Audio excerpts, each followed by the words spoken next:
The Full-Time Review is supported by and brought to you by Saltire Energy, the global market leader in specialist drilling equipment rental. And also by Craig International, a truly global company with 10 offices strategically placed around the world.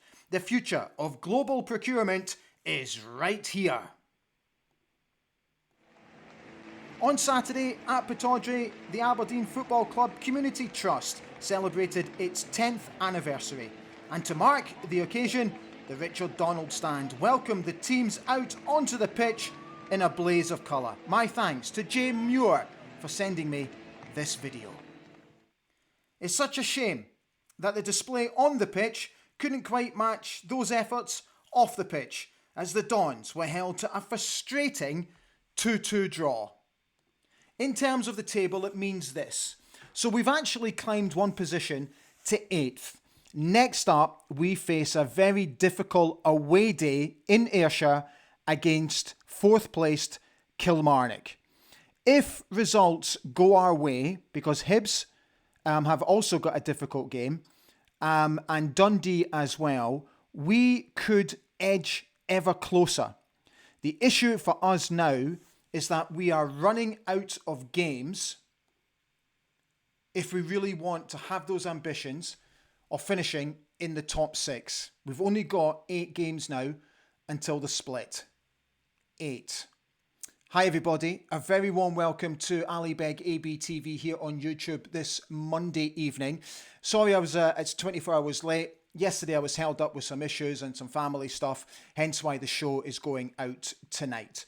So this is the review show. It's pre-recorded today, looking back on Saturday's what was a disappointing result in the end. Plenty of positives to take from the game, but also, as Neil Warnock said in his post-match interview, a very frustrating 90 minutes overall, which we will get our teeth stuck into in just a moment.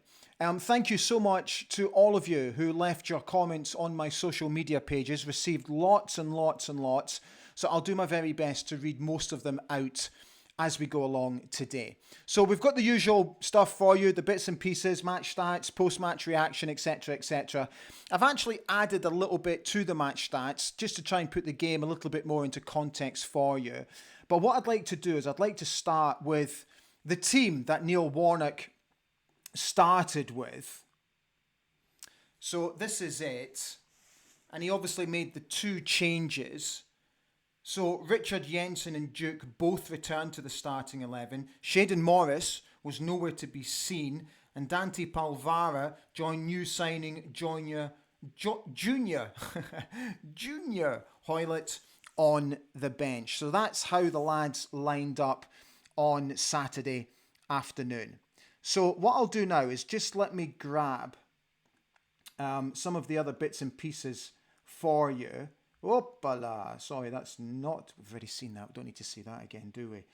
Let me get rid of that. So we'll delete that. We shall delete that. And let me grab the match stats for you.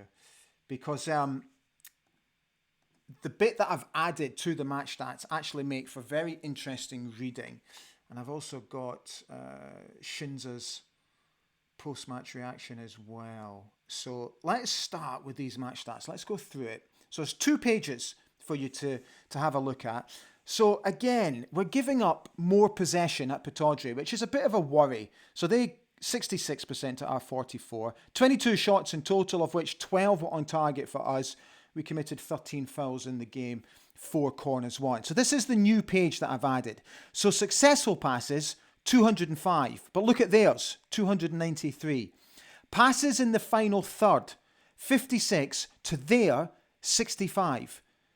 Total touches, 540 to their 636.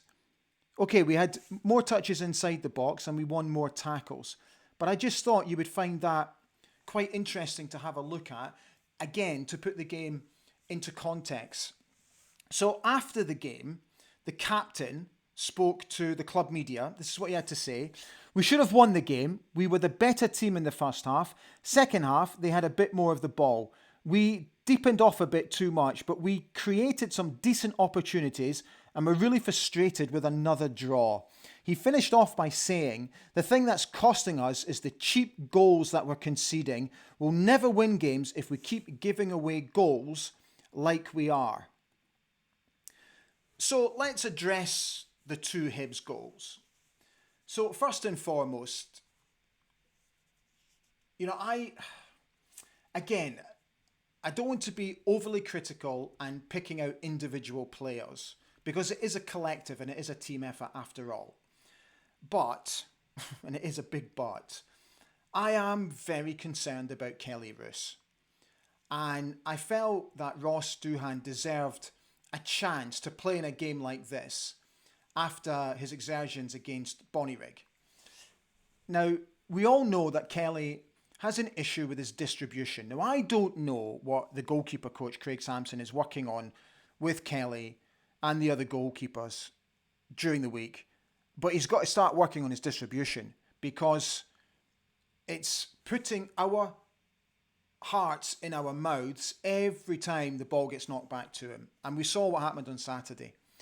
So there were two passages. First and foremost, the kick out, and then secondly, the reaction to the ball going up in the air. The ball bounced twice in that sort of danger zone, which eventually led the ball to Martin Boyle, who went round Kelly Roos with ease to score.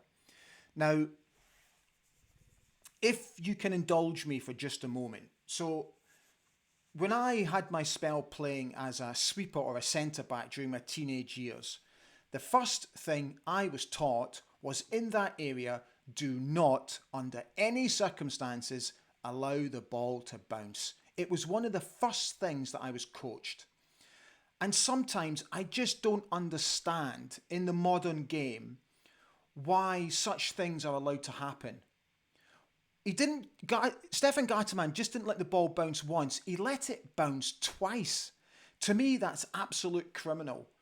And the ball should have been cleared. And he had 2 attempts at it, but was muscled out. It was so annoying and so frustrating. Their equaliser, look, not going to be too hard on Nicky. He's made a terrible mistake. One for which he will hold his hand up for, and it was the reaction as soon as the ball hit the back of the net where he put his hands on top of his head. He knew straight away the absolute clanger that he dropped. So this is what, Graham is talking about, is these schoolboy errors that we continually make in games which are absolutely killing us. And until we eradicate them and get them out of our game, it's just going to make it more and more difficult to gain the all-important 3 points, and we will continually drop points as we go along. So I really hope that as much as he does the talking off the pitch, the talking's now got to be done on the pitch. And, we all as Aberdeen fans will be looking for an improvement in the way we defend come Saturday. Because Saturday is going to be a really, really difficult game. Am I confident going into this game? I'm always confident of the boys getting a win, no matter what. But at this point, honestly, I would take a draw against Kilmarnock because I'm just nervous about how we're playing at the back. I cannot understand for the life of me why Angus MacDonald is not playing. And there were so many comments about that over the weekend that we're all, as a collective, absolutely baffled why Angus MacDonald does not start games. Because for me, and it's just my humble opinion, I think he's the best centre-back that we've got. So, look, it's up to the manager at the end of the day. He's the one that picks the team. But I think he should be playing. It's just a humble opinion. Right, I'm going to open it up because I'm going to dedicate the rest of the show to you guys because there really were so many comments coming in. What I will do first is I want to open X because there were a couple of interesting comments on there. Just let me grab them and then we'll get on to Facebook. Right, where are we? Okay, so Baza72 has said, defensively, never seen us so bad. 2 goals a game gives you no chance of winning games. Get back soon, Ruby. Maybe miss that more than people first thought. It's a good point. Callum Scott has said, safe to say that the league season is over.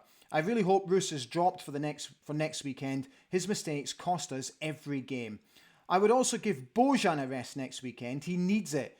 Give Gay a chance on the start and bring Bojan on after 60. We are improving, but not good enough. A few people responded to that post. I personally, there's no way I would drop Bojan. Absolutely not this stage of the season, because we need him. We need his goals. We need his work rate. We need his tenacity. We need his all-round general enthusiasm on the field of play. There's no way I would give him a rest. Not now. David Wilson has said, I'm getting concerned with the goalkeeping coaching. 2 keepers in succession have now had real dips in form, and Roos's inability or unwillingness to come off his line is a real concern. Love the show. Stand free. Thank you, David. Locomotive Longhope has said, defence was also terrible under Stephen Glass and Jim Goodwin. Not sure why they don't seem to know what they're supposed to do.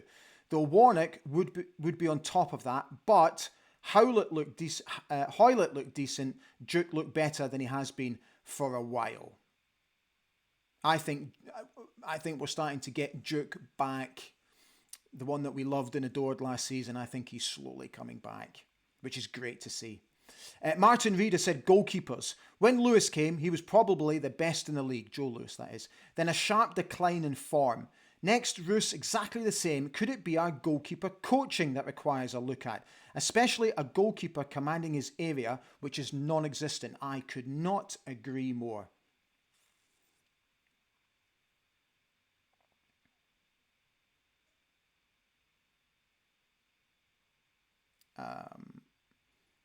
It's interesting to see many of you sort of replying to the responses, which was good. Herdy said, taking on his man and getting the cross in. What a difference in Jack McKenzie. Again, I completely agree. I think Jack McKenzie's been an absolute breath of fresh air since the League Cup semi-final. Mark Howison has said, I think the starting lineup and shape is good, but not enough players getting into the box when crosses come in, and then Shinnie and Barron sitting too deep, allowing massive gaps in midfield for opposition teams to break forward when they win the ball. Yeah, good point. Right, let's get to the Facebook comments, because there's lots there. Alistair Davidson said, it's like Groundhog Day. We need to start winning 8 games until the split, 24 points, and not a game against top 3. We need at least 18 points, but I cannot see this team doing that. Charlie Craig has said, on another day, decisions would have gone our way, but can't rely on that. I'm sure Nicky Devlin will admit his error, but don't agree with the criticism he is getting. No variation and too predictable with our free kicks. Hoping that Hibs defender does not get clear header and ball drops to an Aberdeen player. I'll address this. So, yeah, I agree. I don't think we have enough variety with our free kicks. Our free kicks are a little bit too predictable at the moment. So we need to play around with that a little bit, I think, and be a little bit more creative. So a couple of the refereeing decisions. So I'm gonna play devil's advocate now, because I'm going to balance this, because I thought the officials overall, for both sides, had a really, really poor game. I'll address the Bojan Miovski, David Marshall incident first of all. I'm baffled. Again, how many times have I said that this season about the officials? Now, you can correct me if I'm wrong, but I'm absolutely sure that Bojan gets his head to that ball first. And then he gets absolutely poleaxed by David Marshall. A punch to the face. Now, if I've watched the replays, and unless my eyes are deceiving me, I'm convinced Bojan gets to that ball first. So, how is it not a penalty? I just don't get it. Now I'm going to balance it from the other side, because the Nicky Devlin handball, I've got to be honest, if that had happened our end and it wasn't given, there would be a mutiny inside Pittodrie, because as soon as I saw as soon as I saw it happen in real time, I put my head down and went, that's a penalty. Then I saw the replay and went, that's a penalty. And even the Red TV comms co-commentator, they all said it's a penalty all day long. I tell you what, I think we absolutely got away with one there. The only thing I would say to Nicky is, and I'm not teaching him to suck eggs here, is keep your arms down by your side. You've been caught a couple of times doing that. Just put your arms down to the side. That's all I'm saying. Okay, let's crack on. Oh dear, where did that go? Right, Martin Smith said, only saw the second half, but shocking defending by Devlin for the equaliser. Expected better from him. Still huffing and puffing to create chances. First goal was a schoolboy defending as well, letting the ball bounce twice. Why, he asks. And why do we give away a foul beside their box when we're trying to exert some pressure? This is all poor decision making by the players. Neil Warnock needs to instill that in them. Paul Donaldson has said, I think that's any chance of finishing in the top 6 now gone. If we can't beat Motherwell or Hibs at home, then we don't deserve to be in the top 6. Too many avoidable mistakes have cost us when it counts this season. Kelly Roos giving the ball directly to the opposition players has been happening all season, and it's getting worse. Roy Wilson is being fairly positive about things. He said, not too bad considering where we are. Murray Wright says, it seems that Kelly Roos has lost all confidence. He needs dropped. George Ironside said, another disappointing day, getting to the stage where I just wish this season was all over. All these games in hand where we thought we would win, push for third or fourth, it's just not happened. I'm really struggling to see anything positive. Killie away next. Do we honestly think we can win that? Sorry for being so negative, just not seeing anything to get me inspired. It's certainly not fun to watch. Neil, as in Neil Warnock, not fun to watch Neil Warnock. David Buchan has said, my misgivings about Warnock's appointment are turning into serious concern. He's the one that chose to put Roos back in goal and leave it McDonald to experiment against Motherwell and then sidelined him yesterday. I don't know what McDonald has done wrong. Robson wouldn't play him either. Yet he was one half of the central defence that celebrated clean sheets last season when we went on that run that got Robson the job. And every time he's played this season, the defence looks more solid. I can't disagree. It's difficult not to disagree. Andrew Jenkins has said, no matter how you look at it, we've dropped 4 points in the last 2 games. Dreadful first half hour on Wednesday, but we showed character to come back. We should have won despite losing a bad decision to VAR. Today, we lost 2 bad goals, as on Saturday. We defend well most of the time, but we're losing so many soft goals. Yeah, again, it's the theme of all of your responses is about how disappointing it is to lose cheap goals.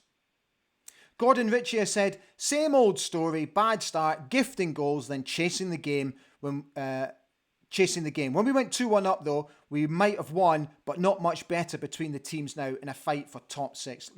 Nothing separates the teams. Same goal difference, same points. Ross Thompson has said, I know we're only in mid-February, but I just wish the season would end. Kevin Turner was really impressed with Duke and Jack McKenzie. Thought they were both outstanding. But again, those 3 points continue to elude us. Dave Cummings said, season's over. We won't make Europe and we won't be relegated. Should start building for next year, focusing on players who will still be with us. Of course, Warnock's not interested in next year, so that won't happen.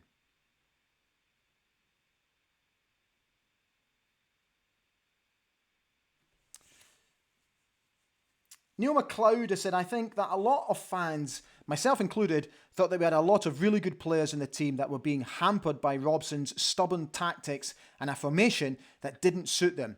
Now, unfortunately, we see that. While that certainly doesn't help matters, the problem is much deeper than that, and we have a large number of players who don't seem to be able to do the basics. Our keeper is a liability, particularly at crosses, and Clarkson takes far too long on the ball and loses possession repeatedly, and also fails to deliver decent balls from set pieces. Majowski is our only genuinely excellent and consistent player.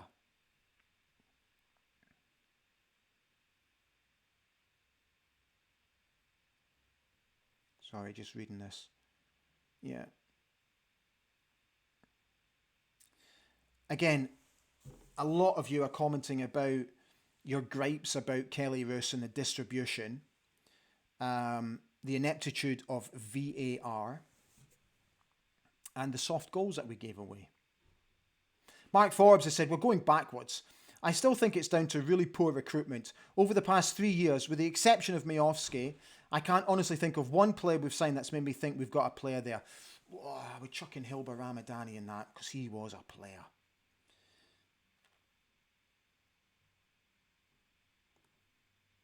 Okay. John Gordon has said, I think Neil Warnock has achieved his box office appeal and taken the flack off the board as his appointment was designed to do.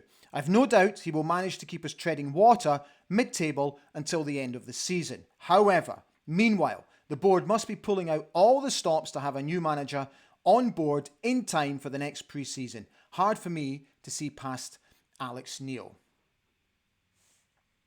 Okay, how long have we done on the show?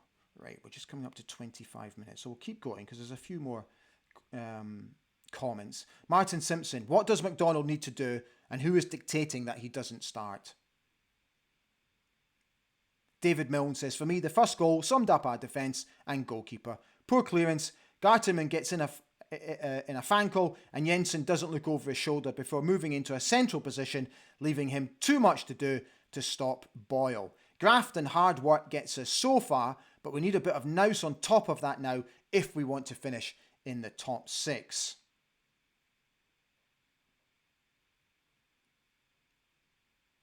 You see, we've also, a lot of you, again, have commented about that for you, the jury is still out on Neil Warnock. Let's not forget, he's only been in the job for 10 days? Okay, 3 games in 10 days. So, I'm willing to give him a little bit of slack there. But he knows, he's already mentioned it, how important it is for us to get the first win under him and then take it from there. But again, the games coming up are extremely tricky, very difficult.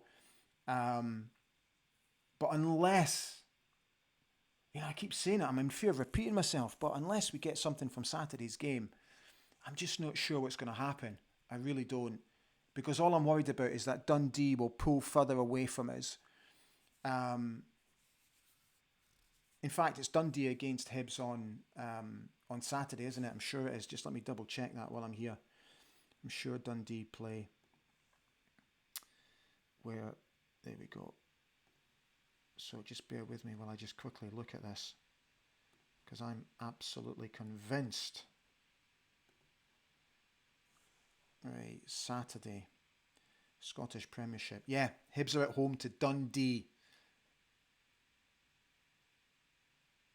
Yeah. Okay, so which means that Hibs... Who do Hibs play? What am I talking about? They're playing Dundee. Okay. So that could be, look, I don't at the moment, I'm not overly subscribing to this fear that if we lose on Saturday, that's it 100%. Because if Dundee or Hibs drop points, either of them, then it's still almost a level playing field. So if Dundee win on Saturday, then it's a completely different kettle of fish. So look, at the end of the day, we have to worry about ourselves and not worry about what's going to happen at Easter Road. We have to take care of what we do, and we have to get our own house in order first before we're looking over the shoulder at other teams to see their results. So first and foremost, let's get the win. Okay.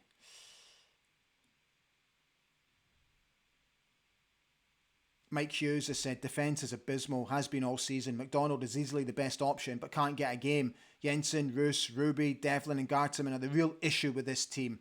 At least 3 of them need gone at season's end. Ang Jameson has said, what has happened to Kelly Roos? I'm nervous every time the ball comes into the box. He must be dropped.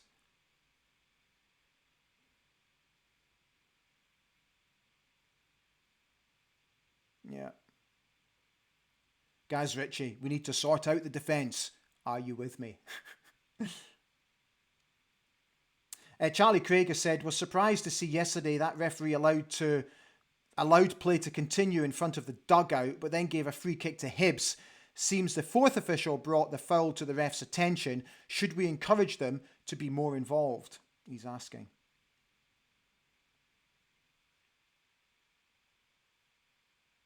Doug Smith, first name on the team sheet, Angus MacDonald. And let's start getting some clean sheets, and then you can build a settled team.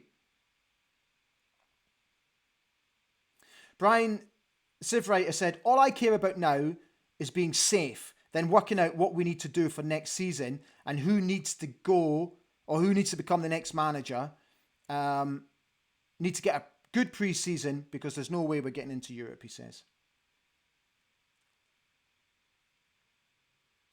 Fraser Gunn has said, Craig Sampson, the goalkeeper coach, must take some accountability for the poor distribution from Roos across many games this season. Has nobody had a word with him? Do feel the team are fighting for each other at the moment, more than I believe they were going back over recent months. Draws at home are never a good result, and our top 6 hopes will be gone shortly if we keep defending as we have been. Good to see Duke starting. Would love to know how Majowski's incident with Marshall is not a penalty. Genuinely cannot believe that decision after watching it back multiple times. Okay. Right, guys, I think we are just about done. Chris Clark said, always shoot ourselves in the foot going a goal down. Roos's kick for the first goal was dreadful. Then Garteman's weak defending didn't help either. He barely tried to challenge the Hibs player when it landed to him. It was the same old, plenty of effort, but poor quality. The media and myself believed we had the 3rd best squad regardless of our results, but I'm beginning to think that's not the case. Top 6 is looking less likely as each game passes. Right, guys, that is us all done. So thank you so much for watching. I really hope you enjoyed the show. If you did, please consider pressing the old like button. It helps massively with the old YouTube algorithm. And again, I keep saying it, there's a very high percentage of you who watch who haven't actually subscribed to the channel. So if you would please consider subscribing to the channel, that would be fantastic. It doesn't cost you anything. There's no fees, no subscription fees, anything like that. It's totally free. All you do is get notifications about the channel and its content. So if you would please consider that, it would be absolutely magnificent. And the reason that I ask that is because when I first started this project, 18 months ago, something like that, 2 years ago now, my goal and my aim, and this is just an ambition of mine, was to become the #1 sort of Aberdeen Football Club fan YouTube site. And we've got, I've got to be honest, we're not that far away. I gave myself a target of 3 years to try and achieve it. And if we keep going the way that we're going, we might actually be able to achieve it before the season end, which would just be absolutely incredible. So we're a few hundred away, but not that far. So your support would be gratefully received. So if you wouldn't mind, just click that old subscribe button. Right, so I'll be back on Friday for the preview show ahead of the Kilmarnock game. So have a great week, stay safe, and I will see you again on Friday night. Thank you so much for watching. Take care. All the best.